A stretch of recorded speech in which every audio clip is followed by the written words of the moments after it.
The latest developments from Michael Rubin's high-profile annual White Party in the Hamptons have completely taken over social media, centering on an incredibly unexpected interaction between Hollywood actor Tobey Maguire and Bronx rapper Ice Spice. Leaked photographs appearing to show the two leaning in close on a balcony quickly sparked viral rumors that they were kissing, instantly generating intense public debate regarding the massive 25-year age gap between the 51-year-old Spider-Man star and the 26-year-old musician. However, representatives for Ice Spice moved swiftly to completely shut down the romance and pregnancy rumors that began circulating in the aftermath. Her team formally issued a clarification stating that the viral photographs were highly deceptive and simply captured a misleading angle. According to her spokesperson, the two were absolutely not kissing, rather, they were merely leaning in closely to share a vape and converse over the loud party music while exchanging a standard greeting. Despite the official denial, the internet discourse has aggressively shifted toward the deeper subcultures of high society networking and the industry whispers surrounding Hollywood's ultra-wealthy elite. Commentators have pointed to long-standing blind items concerning yachting, an underground economy where wealthy power players and billionaires pay high-profile influencers, models, and even female hip-hop artists astronomical fees to populate their luxury vessels and private events. This distinct transactional dynamic frequently draws scrutiny because of the severe power imbalances it creates, where wealthy figures operate under the assumption that financial compensation grants them a level of ownership or control over the individuals present. This ongoing conversation has also brought past industry allegations back to the forefront, particularly old blind items targeting artists like Saweetie. Insiders have frequently pointed to rumors alleging that certain female artists with major viral followings but fluctuating streaming revenues quietly supplement their income through these exclusive, elite social circles. In Saweetie's case, separate rumors even suggested that personal instability and public messiness were actively driving clients away from these high-paying arrangements. When audiences see a young female rapper navigating the inner circle of legacy Hollywood figures like Maguire, who has a well-documented history of dating women significantly younger than him, the public immediately connects the dots to these broader, structural transactional realities. Furthermore, this viral moment has reignited a fierce, ongoing debate regarding the glaring double standards within modern dating politics, particularly from the perspective of many black men analyzing interracial relationship dynamics. A core grievance frequently voiced is the stark contrast in expectations placed on different demographics of men. Observers point out that when high-profile women or female influencers date within the black community, the barrier to entry is exceptionally high. Requiring youth, peak physical conditioning, elite athletic status, such as Ice Spice's previous public connection to NFL quarterback Sauce Gardner, luxury vehicles, and immense cultural clout. Yet, as critics point out, that entire demanding checklist frequently vanishes when the exact same tier of women choose to deal with older, highly regular, or physically past their prime white partners. This perceived hypocrisy highlights a deep frustration within the community. Young, successful black men are required to fulfill an exhaustive, hyper-materialistic set of rules to secure validation, while older Hollywood figures or everyday individuals outside the culture are given an immediate pass without having to meet those same aggressive standards.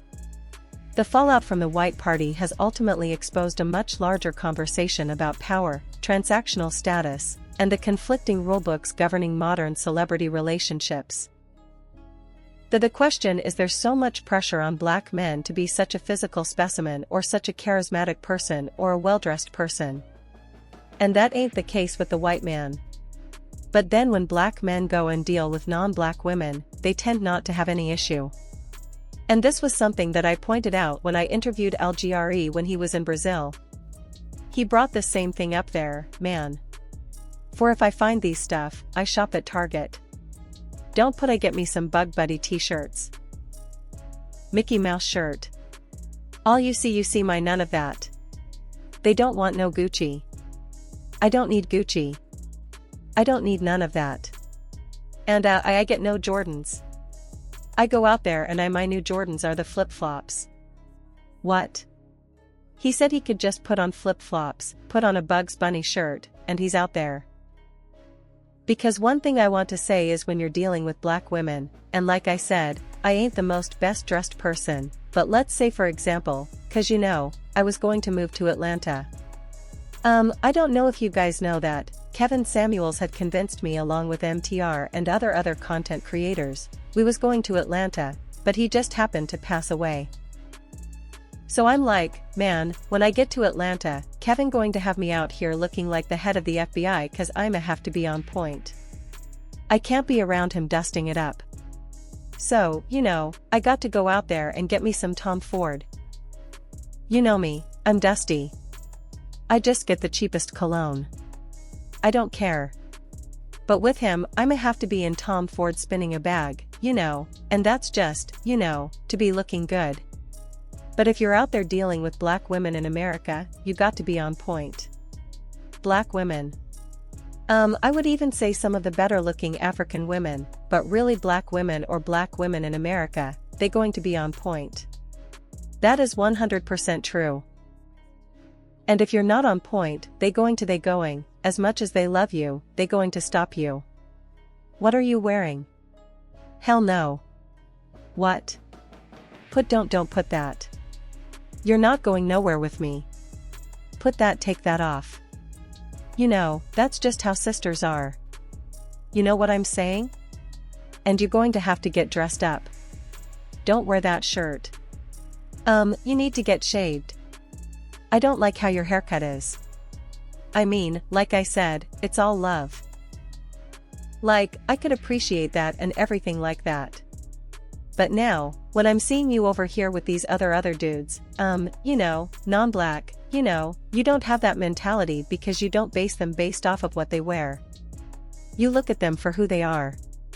Now, I can see this guy, oh, he's white, so he's nice. He's a provider. He's a protector. He respects women. Now, as a black man, those things also are important, too. But later on down the line, right? Because like I said, it's interesting because, you know, black people, we kind of have like not so much tolerance for each other, right? So, you know, after you kind of fit the can I deal with him or can I deal with her? Does she look okay enough? Let me give him or her a chance. Really, when it come to blackmail, let me give him a chance. And then once you can pass the you're not crazy test, and that's if she's on the bubble with your looks. Now, I mean, after you paid for a few dates and you know, if she got a kid, you know, you got to be there long enough to prove that you're valuable to be a stepdaddy. You know what I'm saying? Boy, y'all sit your stupid ass down. Who do you think you is? Y'all know how it is. But you know, realistically then your good qualities as a man that comes later on down the line and eventually that will keep you in a relationship with a sister just like a white man will. If he's abusive, she'll leave him too, right? But ultimately, this is the reason why when black men do it, because I'll tell you one thing about you know, most black women in the States, if they raised in States, but even like let's say some of the Caribbean women, some of the African chicks raised in the States or even African or Caribbean women in general, no matter how fine they typically are a little less concerned with dress. And white women for the most part are not really concerned with that. You can be a dude, black dude, successful, but not the most, you know, flyest dude, newest Jordans on or whatever, and they, you know, pretty much can still not even care about it. That's not important. And then the last thing that you want to do is get with a high-profile black man who got to do all this stuff for you. The dangerous life cycle of relying on transactional high society circles often concludes with a predictable decline in personal and cultural capital. When high-profile artists choose to prioritize unstable, short-term arrangements with wealthy figures outside the community, they willingly engage with individuals whose relationship patterns are notorious for immediate consumption and disposal. These elite figures are widely known for a pump-and-dump dynamic, engaging with young influencers for brief periods before moving on to the next viral sensation, with no intention of establishing genuine value, commitment, or marriage. When these short-term arrangements inevitably dissolve, the consequence is a forced return to the mainstream market, where the individual tries to re-engage with high-profile black men to secure long-term backing and protection. While youth, skin tone, and a high social media following can temporarily mask this structural decline, the underlying reality is a severe depreciation of long-term partnership value. Successful, high-earning black men increasingly voice a critical question: why should they invest substantial wealth, commitment, and family legacy into an individual who gave away their prime years to legacy Hollywood figures for temporary material access? This stark contrast highlights the final, structural failure of prioritizing fast clout over long-term community building. It exposes a system where elite outside figures spend minimal effort to gain access, while successful black men are expected to pay a hyperinflated price for the aftermath. The fallout from the Hamptons White Party ultimately serves as a cautionary blueprint, showing how chasing the illusion of fast-paced high society can permanently compromise long-term security and respect within the community. That concludes today's deep dive into the shifting dynamics of modern celebrity culture. The lines are open. How do you view the relationship rules governing high society networking versus community expectations? Drop your thoughts.